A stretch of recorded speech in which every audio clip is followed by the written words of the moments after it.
Initiative Loire, on a le plaisir aujourd'hui parce que c'est important pour nous de parler des paysages de Loire. Et pour parler justement des paysages de Loire, je dirais en milieu urbain, il nous fallait un architecte. Alors on a le plaisir d'accueillir Monsieur Bernard Richeux. Bonjour Bernard. Bonjour. Alors on vous reçoit aujourd'hui parce que le 27 avril, c'est une belle journée en tout cas qui nous tient à cœur puisqu'elle nous permettra dans le cadre justement de la commission permanente Loire d'aborder justement ce lien que les citoyens nantais, en tout cas, ont avec la Loire. Mais pour parler de cette Loire, il faut aussi parler de ses paysages, c'est important. Alors vous êtes un enfant je dirais, du pays, vous, Rezé est votre terre d'ancrage. Alors, enfant du pays, presque enfant de la Loire, je dirais, parce que j'ai appris à nager en Loire. C'est pas banal, ça, quand même. Ouais. Entre les bancs de sable, les culs de grève, etc., Voilà, du oui. côté d'Angers, là où j'ai fait mes études.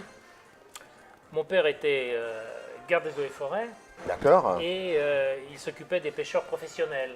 Et souvent, j'allais avec lui voir un peu ce qu'il avait pêché, le saumon, la lauze à l'époque, voilà.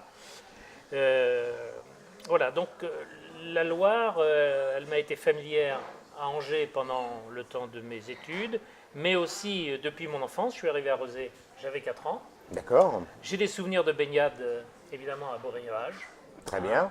et même d'une traversée de la Loire une fois. Peu l'ont fait, hein, peu l'ont fait. Voilà. Bon, à déconseiller, cela C'était dit. pas raisonnable, mais Voilà. enfin, voilà.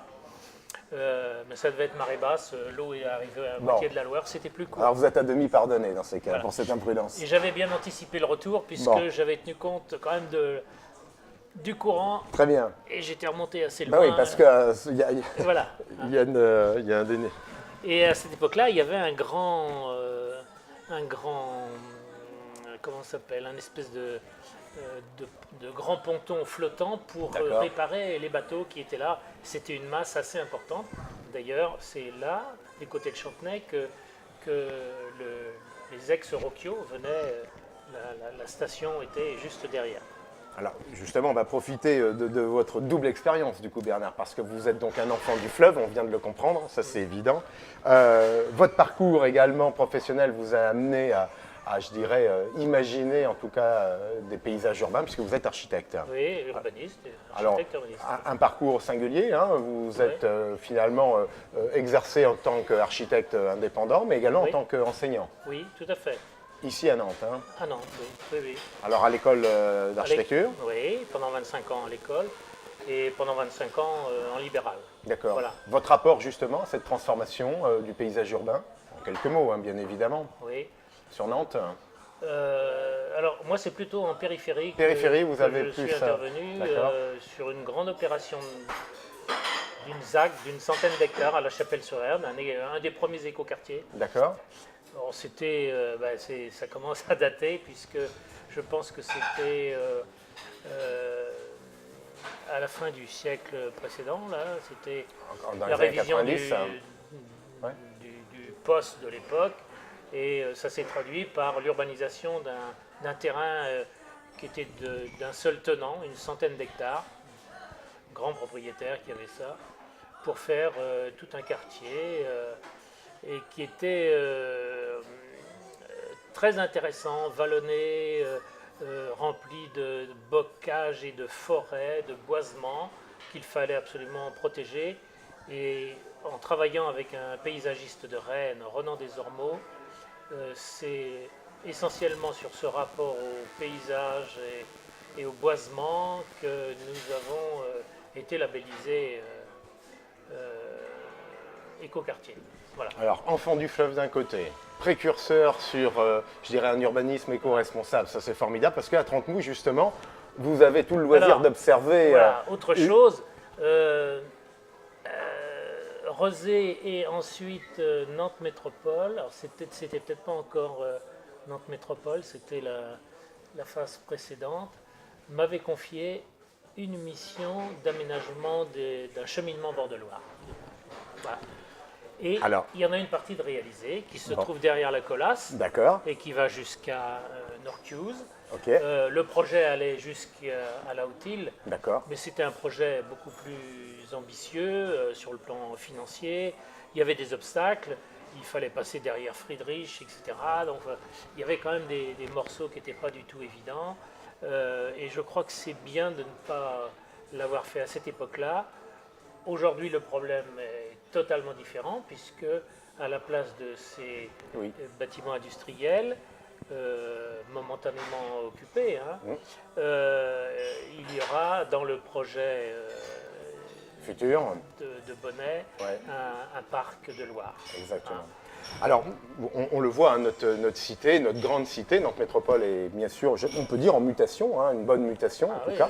Alors ici à Trentemoux, on sera, je dirais, sur un lieu qui est un vrai lieu d'observation, puisqu'on va avoir d'un côté la pointe de l'île de Nantes, qui est là, comme un horizon fastueux. On a face à nous l'Est Bas-Chantenay, enfin Chantenay qui évolue également.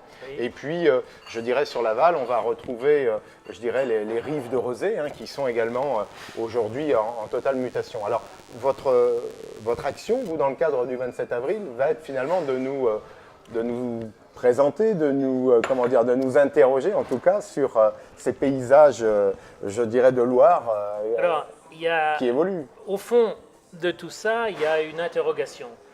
Je me dis, mais dans 15 ans, 20 ans, ces rives très proches de nous, hein, dans 1 à 2 km autour de la zone d'évitage, puisque notre point focal pour l'initiative Loire, c'est la zone d'évitage. Qui est une zone éminemment importante, mais très symbolique de la Loire. Elle est même représentée sur les plans, c'est un cercle de 220 mètres de diamètre. Bien sûr, on rappelle quand même que c'est là où les bateaux tournent. Voilà, l'échelle des bateaux qui sont obligés de venir dans cette partie qui est un peu plus large. À marée haute. Hein. À marée haute, bien entendu. Et je dirais même à l'étal. À l'étal, totalement. Pour éviter que ce soit le courant qui gère les choses. Exactement. Ceux qui gèrent, ce sont les lamaneurs qui tirent d'un côté et tirent de l'autre en opposition et font tourner le bateau. Enfin, ils ont peut-être des moteurs d'étrave. Voilà. Donc, ça, c'est un point extrêmement important du point de vue du paysage. En 2 mots, je dirais, la pointe de l'île, pour moi, c'est vraiment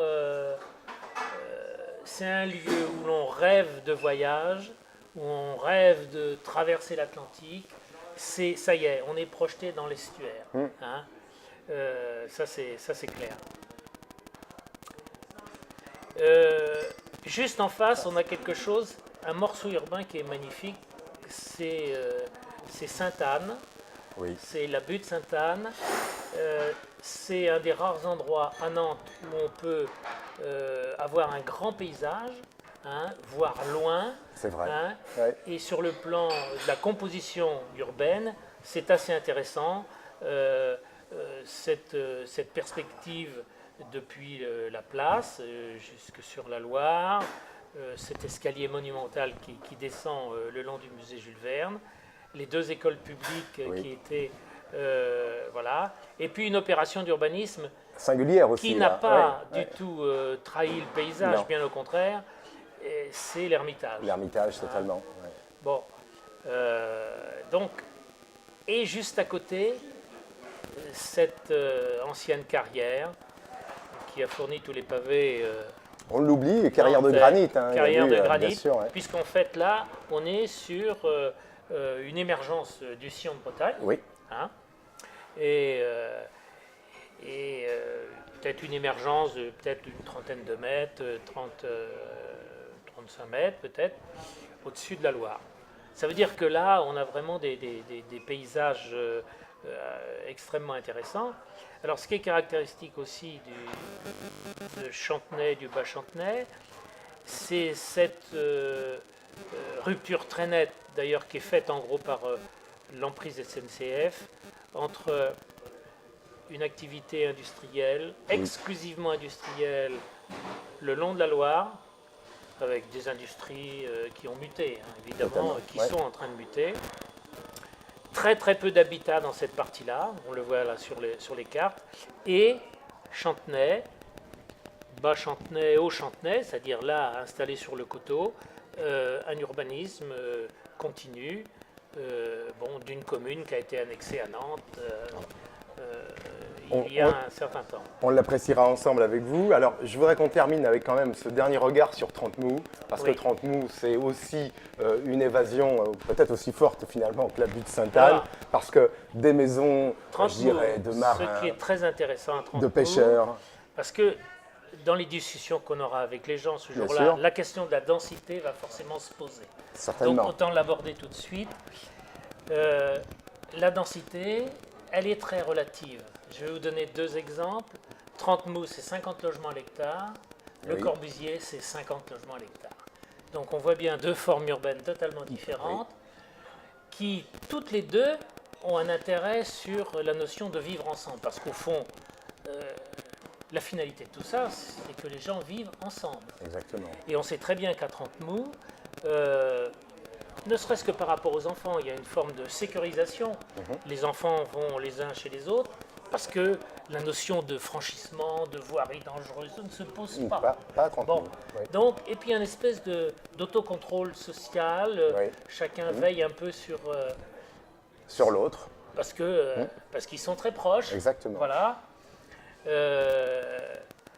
C'était un peu la volonté de Corbu aussi avec la Cité radieuse, avec les équipements qu'il allait avoir, enfin qui sont plus nombreux à Marseille, mais c'est un autre type de logement. Là, on est vraiment dans le logement social, 300 logements avec une maternelle. Oui, ça c'est le Et puis Corbusier. des petits équipements pour des clubs de photos, des clubs, etc., etc. Voilà. Voilà, deux vivre ensemble, formes urbaines différentes. Exactement. Bon, voilà. Donc, Alors- voilà ce qu'on peut dire sur 30 Mous. Alors, moi, je suis très attaché à 30 Mous parce que je suis adhérent au club nautique, je navigue depuis 90, grosso modo, donc ça fait quand même déjà un bout de temps. On va fêter les 30 ans l'année prochaine. Je le sais, oui, totalement. C'est nous qui organisons les régates. Totalement. On y reviendra là-dessus de toute façon, voilà. Bernard. Ce que j'allais vous proposer, c'est que on se retrouve le 27 avril. On sera avec vous ici à 14h30. Il y a une heure de, je dirais, de débat ouvert en tout cas et de conférences très dynamique, on le voit en tout cas. Donc, ça sera co-animé aussi avec André Perron du CCMN. On se donne rendez-vous donc le 27 avril. 14h30, 15h30 avec vous, Bernard Richeux. Merci en tout cas de cet entretien. Et puis, au 27 avril. À bientôt.